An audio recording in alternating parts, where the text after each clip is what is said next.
All right, let's jump right in.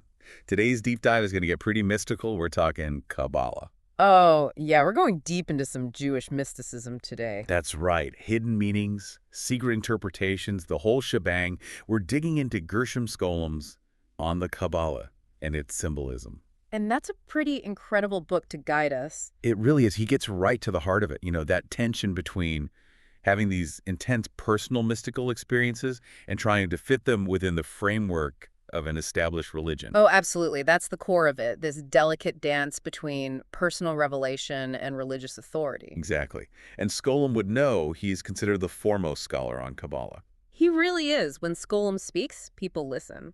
But what makes Kabbalah so fascinating, at least to me, is how it doesn't shy away from myth and storytelling. It embraces them. Oh, totally. It's not just trying to explain the law, it's adding whole new layers of meaning, weaving in myth to create this rich tapestry. Exactly. And that's what really shook things up. Back in the day, imagine being a rabbi in the 13th century. You spent your life studying the Torah, and suddenly, bam, the Book of Bahir lands in your lap. Oh man, talk about a rude awakening. That must blown their minds. Totally. They're encountering ideas that turn their whole worldview upside down. And didn't one rabbi even threaten to burn the book? Yeah, they had no context Yeah. for it. Like that whole concept of evil existing within God, that's a huge departure from traditional Jewish thought. It's like finding a hidden chapter in your favorite childhood book, and suddenly the whole story takes on a whole new meaning. Exactly. It makes you question everything you thought you knew. And that's what we're hoping to do with this deep dive, to really shake things up and see the world in a new light. Absolutely. And that brings us to one of the central themes in Kabbalah, the idea of God as this dynamic force constantly interacting with creation. Oh yeah, and they weren't afraid to use some pretty vivid imagery to get that point across. Like that whole thing about the tree of life. That's not just some random tree, right? No. We're talking about the tree of life here, the blueprint for the cosmos, this incredible symbol of God's creative power flowing into the universe. It's like a spiritual circulatory system with energy pulsing through everything. Exactly. And that's what's so cool about Kabbalah. It takes these abstract concepts and makes them feel tangible, relatable. Right. Speaking of relatable, how about that whole concept of the primordial man, Adam Kadmon? I mean, talk about seeing God in a whole new light. Oh, yeah, that's a powerful one. The idea that God isn't this distant, unknowable entity, but rather this cosmic giant, and we're all part of it. It's like they're saying, hey, if you want to understand God, take a look at yourself, look at the world around you. Right. Scholem talked about the world being a symbolic transparency, meaning that the divine is reflected in everything around us. Okay, I love that. But how do we actually learn to see those reflections, to decode those symbols? Well, that's where the Torah comes in. Of course, but we're not talking about your average Sunday school lesson here. This is the Kabbalistic Torah, and they had a very particular way of reading between the lines. Oh, absolutely. We're going way beyond the literal meaning here. We're talking about uncovering hidden layers of meaning, secret wisdom woven into the very fabric of the text. And we're back. Before the break, we were talking about how the Kabbalists saw God as this dynamic force, like a current running through everything. It's not just that God is in everything, it's that God is animating everything, giving it life, like a heartbeat you can almost feel. I like that, a heartbeat. It makes it so much more immediate, right? And speaking of getting real, let's talk about how they applied this to their understanding of the Torah. Ah, yes, the Torah. But Yeah. we're not talking your average book study here. Oh no, not even close. This is Kabbalah, remember. They weren't satisfied with just reading the words on the page. They believed the Torah was a living being, literally. Wait, hold on. The Torah was a being? Okay, you're going to have to explain that one. So picture this. The written Torah, the actual scroll, that's like the body, right? Okay, I'm with you so far. Yeah. But the soul, the life force, that's the oral Torah, all the interpretations, the discussions, the traditions passed down through generations. So it's like the written word is just the starting point, a jumping off point. Exactly. It's the engagement, the wrestling with the text, the searching for deeper meaning that really brings it to life. Which is actually a pretty cool way to look at it. Yeah. It's not about memorizing a bunch of rules. It's about this ongoing conversation, this search for truth. You got it. And this is where those trees we mentioned earlier come in, specifically the tree of knowledge. Ah, yes, the tree of life, tree of knowledge. Yeah. So many trees, got to keep them straight. Right. So the tree of life, that represents the divine blueprint, this perfect model of creation. Got it. But then we have the tree of knowledge, and this one's all about us, humanity, with all our flaws and imperfections. Okay, so it's like the tree of life is the ideal. And the tree of knowledge is how we actually live that out in the real world. Exactly. It's messy, it's complicated, but it's also where the real work happens, where we take that divine blueprint and try to make sense of it in our own lives. So the tree of knowledge is kind of like the instruction manual for how to live a meaningful life, using the tree of life as our guide. I like that you're really getting it. Well, I'm trying. Okay, so we've got the Torah as a living being. We've got trees representing divine blueprints and messy human experiences. This is already pretty mind-blowing, but it gets even wilder, right? Oh, we're just getting started. Because the Kabbalists believe that there's even more to the Torah than meets the eye. Wait, seriously, there's more? Oh yeah, they believe that there were hidden parts, secret wisdom tucked away, only revealed in the Messianic age. You're kidding. So it's like those blank spaces on the Torah scroll. They're not really blank, they're just waiting for the right time to be decoded.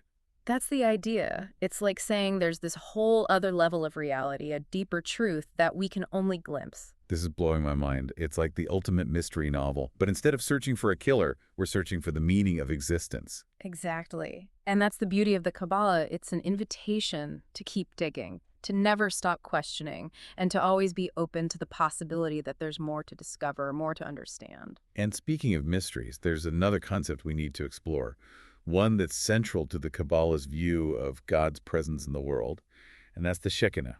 Ah, yes, the Shekinah. This is where things get really interesting. Okay, I'm hooked. Tell me everything. All right, so we're back and ready to dive into the Shekinah. This is where things get really interesting.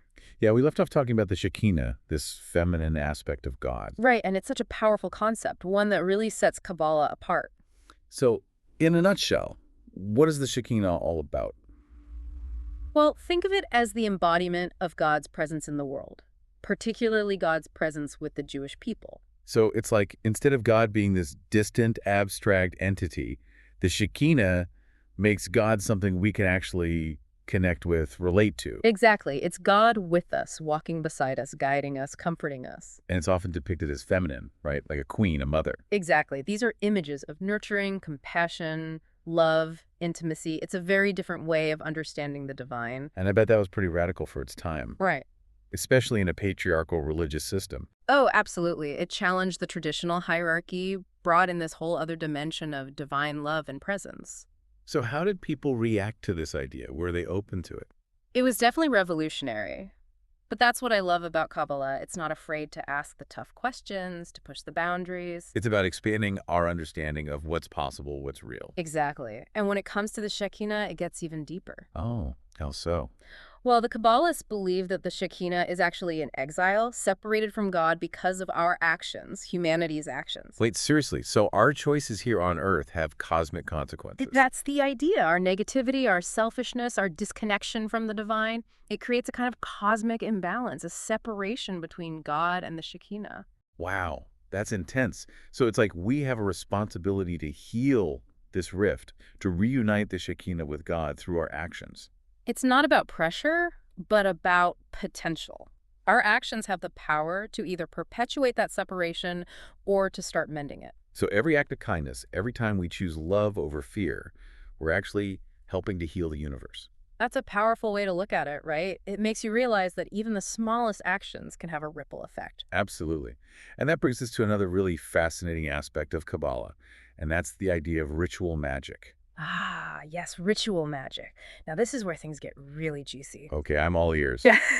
But first, we got to address the elephant in the room. When we say magic, are we talking about like casting spells, summoning spirits, that kind of thing? Well, it's not exactly Harry Potter, but it's not that far off either.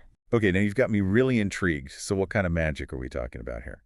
Well, the Kabbalists believe that rituals weren't just empty gestures. They were powerful tools for interacting with the divine, for influencing the spiritual realm. So it's more about intention, about aligning yourself with the flow of divine energy. Exactly. It's like a cosmic dance where every step, every movement has the potential to shift the balance, to bring about change. And they had rituals for everything, Oh, right? yeah. Birth, death, marriage, you name it. It was all about tapping into that spiritual energy, that interconnectedness between the physical and the divine. And one of the most well-known examples of this is the idea of the Shekinah as the Sabbath bride, right? Exactly. Think about the rituals associated with Shabbat, the cleaning, the cooking, the lighting of candles. It's about creating a space for the Shekinah to dwell, to invite that divine presence into your home. It's like you're treating the Sabbath as this honored guest, this queen. Exactly. And it's not just about the Sabbath. They had rituals for warding off evil, for healing, for pretty much every aspect of life. I mean, it makes sense. If you really believe that there's this unseen world, this spiritual realm, that's just as real as the physical world, then it makes sense that you'd want to find ways to interact with it, to influence it. Right, and that's what's so fascinating about Kabbalah. It takes this idea of spirituality and makes it an active force, something we can participate in, not just observe. It's about recognizing that we have a role to play in this cosmic drama, Yeah. that we're not just passive bystanders. Exactly. And that brings us to another fascinating figure in Kabbalah, the golem. Ah, yes, the golem. Now, this is where things get really interesting. A creature made of clay, brought to life through the power of language. It sounds like something out of a fantasy novel. It's definitely captured imaginations for centuries. But remember, this isn't Frankenstein. It's not about just slapping something together and hoping for the best. The creation of a golem is a highly skilled, highly spiritual act. So it's not just about animating matter, it's about tapping into the creative power of language, of the divine itself. Exactly. You see, the Kabbalists believed that Hebrew letters, especially the letters that make up God's name, held immense power. They saw them as the tools God used to create the world. So by using these letters, by writing them, by combining them in specific ways, the golem makers were essentially tapping into that same creative energy. That's the idea. And it wasn't something they took lightly. It required intense study, meditation, spiritual purity. It was a big deal. Wow, it makes you wonder about all those stories we read in the Bible, about figures like Abraham. Did they have this knowledge? Could they create golems? Well, Scholem certainly seemed to think it was possible. He even suggested that Abraham might have used this knowledge to create more than just human souls. Wow, that's a pretty mind-blowing thought. I mean, if Abraham, the father of faith, could create golems, it really makes you question what's possible, what humans are capable of. Exactly. It challenges our whole understanding of creation, of power, of the divine. And maybe, just maybe, it suggests that the potential to shape reality, to tap into this creative force, it's something that lies dormant within all of us, waiting to be awakened. And that brings us to the heart of what Kabbalah is all about. Recognizing the hidden connections between ourselves, the divine, and the universe we inhabit. It's about realizing that we're not separate from God, but rather we're all part of this interconnected web of creation. We're all part of this ongoing, ever-unfolding story, and we each have a part to play. So as we wrap up this incredible deep dive into the world of Kabbalah, what's the one thing you hope our listeners take away from this? I think the most important message is this. Don't be afraid to ask the big questions, to challenge the status quo, to look for the hidden meanings, the deeper truths. To never stop exploring, to never stop learning, to never stop seeking that spark of the divine within yourself and in the world around you. Because the journey itself is the reward. Beautifully said. That's a wrap on this deep dive into the world of Kabbalah. We hope you enjoyed the journey as much as we did, and we'll see you next time for another deep dive into the mysteries of the universe.